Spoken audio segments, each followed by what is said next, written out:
बदलापूरच्या नामांकित शाळेत 2 चिमुकलींवर झालेल्या लैंगिक अत्याचार प्रकरणात 6 आरोपी असलेले शाळेचे सचिव तुषार आपटे यांची भाजपनं स्वीकृत नगरसेवक म्हणून नियुक्ती केली आहे। नगरसेवक निवडून आणण्यास मदत केल्यानं संधी दिल्याचा भाजपचा दावा आहे। आपटेंना स्वीकृत नगरसेवक बनवल्यानं वाद निर्माण होण्याची शक्यता आहे। अधिक माहिती घेऊयात आमचे प्रतिनिधी अमजिद खान यांच्याकडून। अमजिद, बदलापूरच्या या 2 चिमुकलींवर लैंगिक अत्याचार प्रकरणातल्या आरोपीला असलेल्या स्वीकृत नगरसेवक म्हणून नियुक्ती केली, नेमकं काय घडलेलं आहे?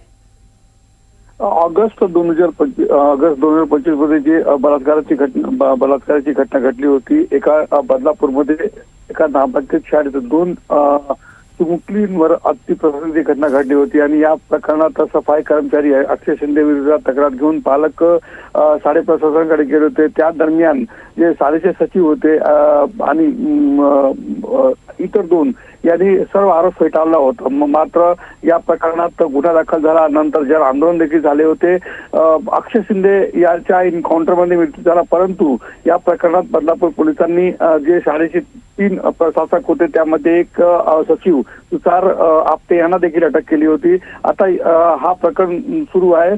मात्र आता भाजपने तुषार आपटे यांना स्वीकृत नगरसेवक म्हणून त्यांची नियुक्ती केली आहे आणि एक नवा वाद आता सुरू झाला आहे की एका आरोपीला ज्या